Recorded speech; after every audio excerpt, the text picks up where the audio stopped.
ब्रजभूषण जी उर्फ पंडित जी के पास कल शाम एक इंस्टीट्यूट से कॉल आया था। यह इंस्टीट्यूट फॉरेनर्स को इंडियन कल्चर सिखाने, उन्हें वैदिक लिटरेचर पढ़ाने का काम करता है। इंस्टीट्यूट में एक वीक का कोई प्रोग्राम होने वाला है, जिसमें बहुत सारे देशों से स्टूडेंट्स, रिसर्चर्स वगैरह आने वाले थे। इंस्टीट्यूट का मैनेजमेंट चाहता था कि पंडित जी भी इस प्रोग्राम में गीता ज्ञान का एक सेशन ले। प्रोग्राम किसी दूसरे स्टेट में था, हालांकि आने जाने का अरेंजमेंट बाय एयर था और सारा खर्च भी इंस्टीट्यूट ही दे रहा था। साथ में 2 दिन का स्टे भी था, लेकिन पंडित जी को अब ट्रैवल करने में थोड़ा अनकंफर्टेबल लगा। उम्र भी इसमें बहुत बड़ा फैक्टर है। ओल्ड एज में आप अपने कंफर्ट ज़ोन से बाहर नहीं निकलना चाहते, लेकिन सरला जी ने उन्हें मोटिवेट किया कि इस तरह का मौका कहाँ मिलता है, जहाँ आपको इतने सारे इंटेलेक्चुअल्स को एक साथ सुनने का मौका मिल रहा है, हर बात को लेकर एक नया नज़रिया सुनने को मिल रहा है। ये सब घर बैठे तो मिलने से रहा। इसके लिए आपको थोड़ा कष्ट तो उठाना ही पड़ेगा। सरला जी की बात सुनकर पंडित जी को लगा कि बात तो एकदम सही है। अगर कुछ अच्छा पाना है, तो थोड़ी मेहनत तो करनी पड़ेगी। इसलिए उन्होंने प्रोग्राम के ऑर्गेनाइज़र को कॉल करके अपने आने की कन्फर्मेशन दे दी। जब पंडित जी और सरला जी प्रोग्राम में पहुँचे, तो पंडित जी को वाक़ई वहाँ आकर बहुत अच्छा लगा। सबसे अच्छा तो इस बात का लगा कि फ़ॉरेनर्स कंट्रीज़ के बहुत यंग लड़के, लड़कियाँ हमारे कल्चर में इतना इंटरेस्ट ले रहे थे, हमारे लिटरेचर को इतने डेडिकेशन के साथ पढ़ रहे थे और कई तो इतनी अच्छी संस्कृत बोल रहे थे कि एक बार के लिए यकीन करना मुश्किल होता जा रहा था।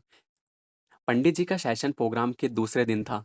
पहले दिन सरला जी और पंडित जी ने दिन भर कई सेशन सुने और उन्हें बहुत अच्छा लगा। इसी प्रोग्राम में 2 ऐसे लोग भी मिल गए जो पंडित जी के ब्लॉग को रेगुलरली पढ़ते जा रहे थे। इन दोनों लोगों में से एक किसी यूनिवर्सिटी में पढ़ाने वाले डॉक्टर अविनाश थे और एक इसी इंस्टीट्यूट में पढ़ाने वाला स्टूडेंट सौमित्र था। डॉक्टर अविनाश तो पंडित जी के बहुत बड़े फैन निकले। सेशंस के बाद काफ़ी देर तक दोनों गीता ज्ञान पर बात करते रहे। डॉक्टर अविनाश का बस चलता तो वो पंडित जी से डिनर टेबल पर भी यही बातें करते रहते। लेकिन खाते वक्त पंडित जी कभी भी सरला जी का बनाया हुआ रूल नहीं तोड़ते कि खाना खाते हुए किसी किस्म का कोई डिस्कशन नहीं।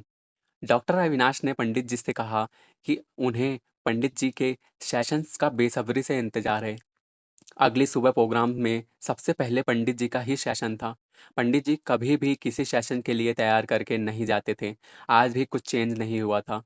उन्होंने कभी गीता ज्ञान को अपनी नॉलेज दिखाने का ज़रिया नहीं बनाया। उन्हें तो अभी भी यही लगता है कि उन्हें गीता जैसे महाग्रंथ में क्या कहा गया है, इसके बारे में कुछ खास नहीं पता। वे बस सीखना चाहते हैं और जितना सीख लिया, उसे बाँटना चाहते हैं। पंडित जी ने अपने अंदाज में ही सेशन शुरू किया। उन्होंने ऑडियंस से पूछा कि वे श्रीमद् भगवद गीता में अपने किस क्वेश्चंस का आंसर ढूँढ रहे हैं। तब ऑडियंस में से पहला हाथ उठा। पंडित जी ने कहा कि प्लीज़ बताइए, आपका क्या सवाल है? तब वे साहब उठे और बोले, पंडित जी मेरा नाम अभिषेक है।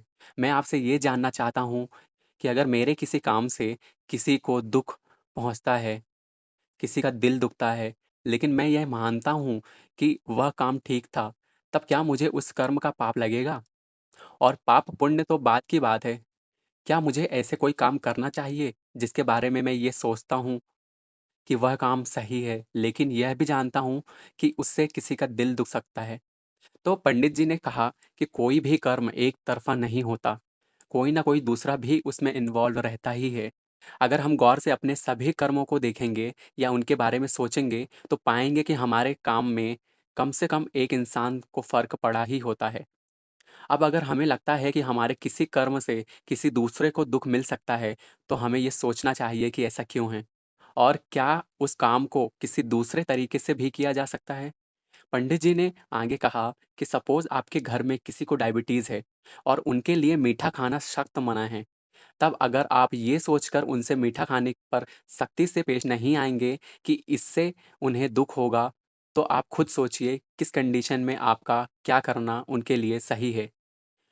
उन्हें दुःख पहुँचाकर अगर हम उन्हें किसी बड़ी परेशानी से बचा रहे हैं या उन्हें दुखी ही हम किसी बड़ी परेशानी से बचाने के लिए दे रहे हैं, तब उस कर्म को करने में कुछ बुरा नहीं है।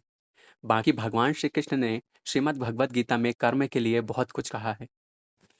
मैं एक एग्ज़ाम्पल आपको दे रहा हूँ। भगवान कहते हैं कि यस्त्विन्द्रियाणि मनसा नियम्य रवते अर्जुन कर्मेन्द्रिय कर्मयोगम सक्तः स विशिष्यते।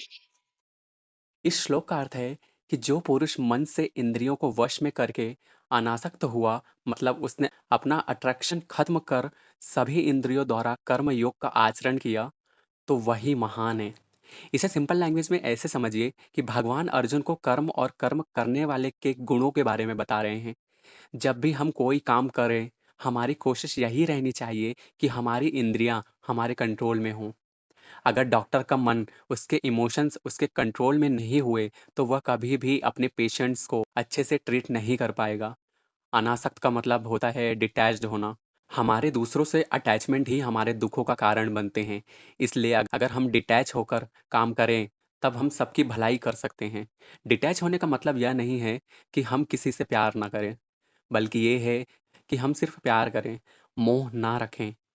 इसलिए अगर आपका कर्म सही है, इससे किसी को उसके हिसाब से दुख हो रहा है, लेकिन लॉन्ग रन में उसका कोई नुकसान नहीं है, तब आपको बेझिझक अपना कर्म करना चाहिए।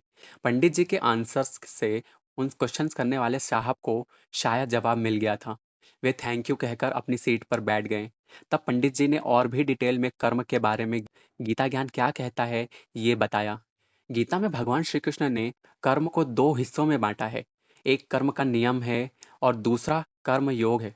अब पहले समझते हैं कि कर्म का नियम क्या होता है। कर्म का नियम है कि आप जिस जिस भाव से कर्म करेंगे, आपको वैसा फल मिलेगा। ये फल कभी तुरंत भी मिल सकता है और कभी इसे मिलने में एक से ज़्यादा जन्म भी लग सकते हैं, लेकिन फल मिलेगा ज़रूर। इसलिए कर्म करते हुए बेशक फल की चिंता नहीं करनी, लेकिन यह सावधानी ज़रूर रखनी कि सोच समझकर कर्म करना है। आप जैसा करोगे, फल भी उसी तरह से मिलेगा, इसमें कोई शक नहीं है। अगर आपने जानबूझकर किसी को दुःख दिया है, तब कभी न कभी कई गुना दुःख आपके जीवन में भी आएगा। ये बहुत सिंपल सी बात है। जो बोओगे, वही काटोगे। ये तो था कर्म का नियम। अब ये समझना ज़रूरी है कि कर्म योग क्या होता है। कर्म योग का मतलब है कि हमेशा से ध्यान रहे कि हमारे कर्म करने लायक, यानी कि उनके पीछे की भावना सही हो, लेकिन कभी भी कर्म उनके फल के लालच में ना किया जाए। कर्म करते हुए कर्म करने का अहंकार ना हो। हमने ये किया, वो किया, इसका ढिंढोरा ना पीटें, ना ही किसी को जताएं। कर्म ना करने की जिद भी ना की जाए। इसलिए किसी के कर्म के पीछे सोच अच्छी हो, कर्म पूरी शक्ति से हो, ना फल की, ना कर्म की चिंता हो, अभिमान भी ना हो, तब इसे कर्म योग कहते हैं। इसके बाद पंडित जी ने ऑडियंस से पूछा, अगर कोई और अपने किसी और क्वेश्चन का आंसर गीता ज्ञान से जानना चाहे, तो वो पूछ सकते हैं। वे आंसर ढूँढने की पूरी कोशिश करेंगे। और इसी तरह से यह एपिसोड भी यहीं समाप्त होता है, जिसे आप सुन रहे थे एसवाई के क्रिएटर के शो पर।